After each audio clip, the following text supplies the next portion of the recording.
नमस्कार, स्वागत है आपका 4 PM में। मैं हूं आपके साथ विशाल।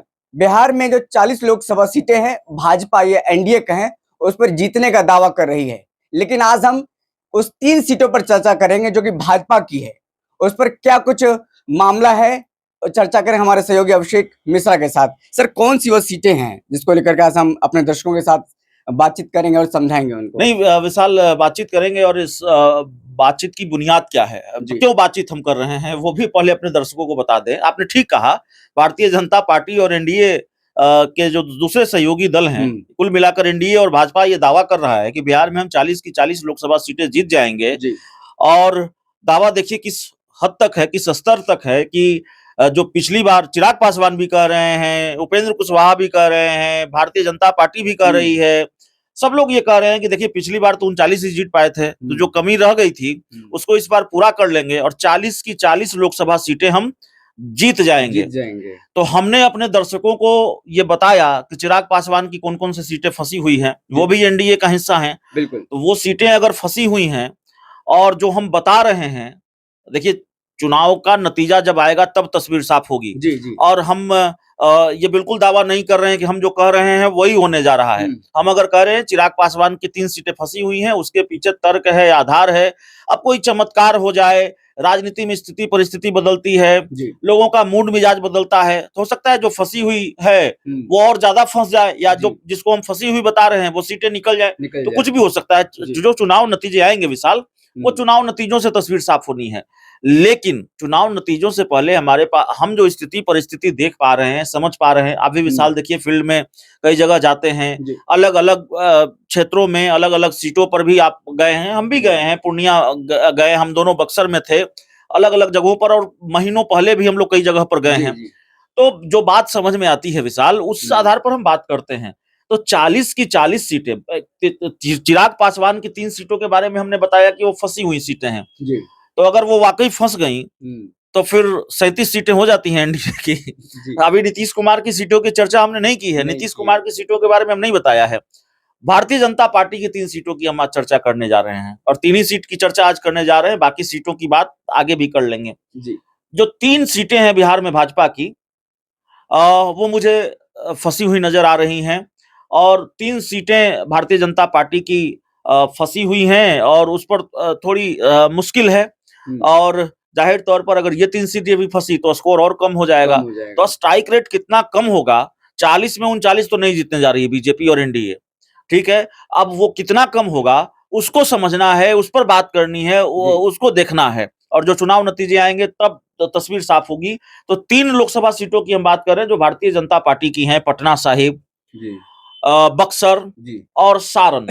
3 लोकसभा सीटों पर हम बात करेंगे, और 3 लोकसभा सीटों को लेकर बात हम इसलिए कर रहे हैं कि ये 3 लोकसभा सीटें मेरी अपनी राजनीतिक समझ के अनुसार फंसी हुई नजर आती हैं, और भारतीय जनता पार्टी के लिए इन 3 सीटों पर लड़ाई आसान नहीं है। लेकिन मेरे कहने का मतलब यह भी नहीं है कि बाकी सीटों पर लड़ाई आसान है। बाकी जो भारतीय जनता पार्टी 17 सीटों पर चुनाव लड़ रही है, तो 3 सीटों पर हम बात कर रहे हैं, तो ऐसा नहीं है कि बाकी 14 सीटों पर लड़ाई आसान है।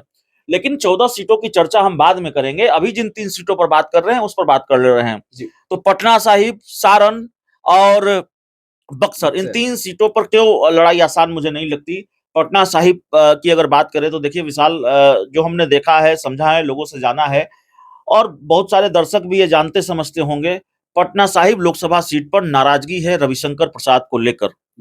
और पटना साहिब लोकसभा सीट रविशंकर प्रसाद के लिए थोड़ी मुश्किल नजर आती है। हो सकता है जीत जाए, हो सकता है हार जाए, मैं नहीं जानता। लेकिन चूंकि ये बीजेपी का गढ़ है, बीजेपी की सीट है, तो हो सकता है कोई चमत्कार हो जाए, या हो सकता है रविशंकर प्रसाद ये सीट निकाल लें। लेकिन भारतीय जनता पार्टी ने भी ये समझा है, बीजेपी के शीर्ष नेतृत्व ने भी ये समझा है कि रविशंकर प्रसाद को लेकर नाराजगी है, और उनको मैदान में उतारना जोखिम भरा काम है। और जो मेरे पास जानकारी है कि टिकट कटते कटते रविशंकर प्रसाद का बचा है, तो जाहिर तौर पर रविशंकर प्रसाद के लिए पटना साहिब मुश्किल है। अब सिर्फ यही मुश्किल नहीं है, मुश्किल एक और है, ऋतुराज सिन्हा यहाँ से टिकट के दावेदार थे। और ऋतुराज सिन्हा के बारे में तय माना जा रहा था कि रविशंकर प्रसाद का टिकट काटकर भारतीय जनता पार्टी ऋतुराज सिन्हा को टिकट देगी, लेकिन ये हुआ नहीं, रविशंकर प्रसाद को टिकट कटा। तो ऋतुराज सिन्हा ये कहें कि हम नाराज नहीं हैं, बक्सर में अश्विनी चौबे कहें कि हम टिकट कटने से नाराज नहीं हैं। कहने को कुछ और होता है, नाराजगी तो होती है, क्षोभ होता है, दुख होता है। राजनीति में तो लोग सन्यासी बनने आता नहीं है। तो क्या गारंटी है कि ऋतुराज सिन्हा खुलकर सपोर्ट करेंगे, उनके समर्थक सपोर्ट करेंगे, ऋतुराज सिन्हा का साथ मिलेगा रविशंकर प्रसाद को? साथ नहीं मिला और उल्टे कहीं भीतरघात हुआ तो मैं ये नहीं कह रहा हूं कि भीतरघात हो ही जाएगा, लेकिन एक दूसरा फैक्टर भी है कि ऋतुराज सिन्हा का अगर टिकट कटा है, बक्सर में अश्विनी चौबे का टिकट कटा है, तो जाहिर तौर पर भीतरघात का खतरा भी हो सकता है। अश्विनी चौबे न करें, अश्विनी चौबे के समर्थक कर दें, उनके समर्थकों की वजह से नुकसान हो जाए मिथिलेश तिवारी को, ऋतुराज सिन्हा के समर्थकों की वजह से। राजनीति में देखिए बहुत सारे खेल होते हैं और चुनाव में तो और भी खेल होते हैं विशाल, तो हर चीज पर चर्चा करनी पड़ती है।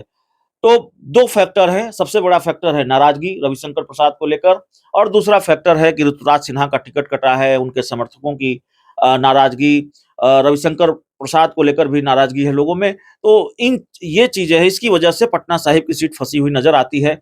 अब एक फैक्टर और होगा कि पटना साहिब लोकसभा सीट जो है वो सितारों की सीट रही है, वहां पर दिग्गज उम्मीदवार उतरते रहे हैं, शत्रुघ्न सिन्हा, रविशंकर प्रसाद। दूसरी तरफ से भी कांग्रेस यहाँ से उम्मीदवार उतारती रही है, तो वहां से भी कम दिग्गज लोग नहीं उतरे हैं, भले वो हारते रहे हों।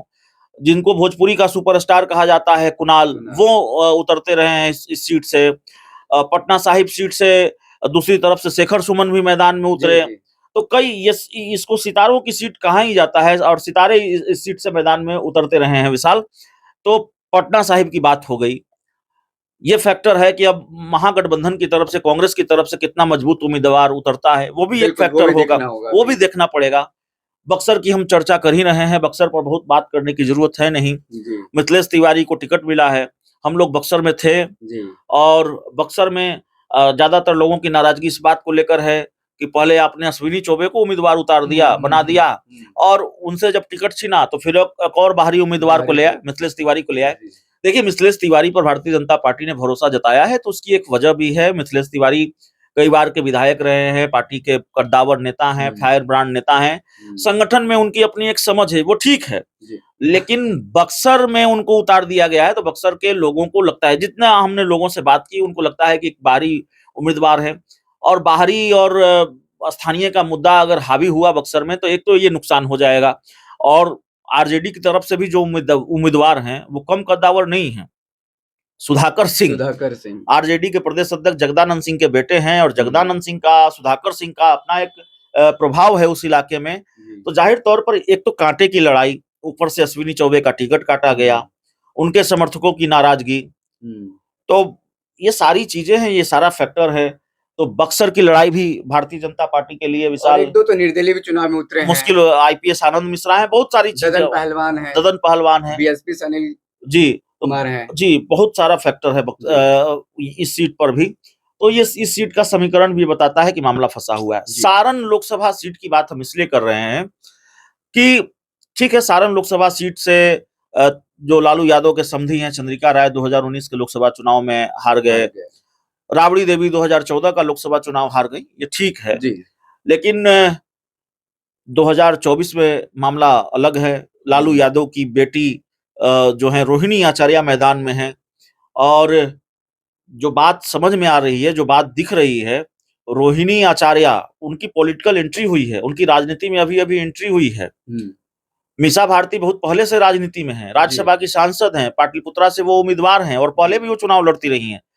लेकिन रोहिणी आचार्य की सभाओं में आरजेडी दावा भी कर रही है, कुछ तस्वीरें भी आ रही है। तो रोहिणी आचार्य का एक तरह से क्रेज कह ले, एक हवा कह ले, वो दिख रही है। अब इस हवा में राजीव प्रताप रूडी का पत्ता साफ हो जाएगा कि नहीं हो जाएगा, ये देखना पड़ेगा। लेकिन रोहिणी आचार्य अभी राजीव प्रताप रूडी पर भारी पड़ती हुई नजर आ रही हैं, जो वहां से तस्वीर नजर आ रही है सारण लोकसभा सीट से, और जिस आक्रामकता से, और एक परसेप्शन कि राजद सुप्रीमो लालू प्रसाद यादव की जान बचाई है रोहिणी आचार्य ने पूरे देश में। जब उन्होंने अपनी किडनी का ट्रांसप्लांट किया था, तो पूरे देश में रोहिणी आचार्य की सराहना हुई थी। ठीक है, तो परसेप्शन का भी फायदा बहुत मिलता है राजनीति में। कई बार चुनाव में परसेप्शन का फायदा भी नेता उठा ले जाते हैं। तो रोहिणी आचार्य को इसका फायदा अगर मिला तो जाहिर तौर पर बीजेपी को नुकसान हो जाएगा। बीजेपी अपनी सीट गंवा बैठेगी। राजू प्रताप रूढ़ी के लिए रोहिणी आचार्य बहुत बड़ी चुनौती है। और मैं कहूंगा कि 2019 में चंद्रिका राय उम्मीदवार थे राजद कोटे से, इस बार रोहिणी आचार्य उम्मीदवार हैं, तो रोहिणी आचार्य चंद्रिका राय से ज्यादा मजबूत उम्मीदवार हैं, जो मेरी समझ कहती है। ठीक है, परिवारवाद पर चर्चा होती है, परिवारवाद का आरोप लगता है, परिवारवाद का आरोप बीजेपी लगाती है आरजेडी पर, राहुल गांधी पर, गांधी परिवार पर, और फिर विपक्ष भी आरोप लगाता है बीजेपी पर। तेजस्वी यादव ने भी आईना दिखाया है कि भाई अपना परिवारवाद भी जरा देख लीजिए। तो मोदी जी परिवारवाद पर बोल नहीं पा रहे बिहार में।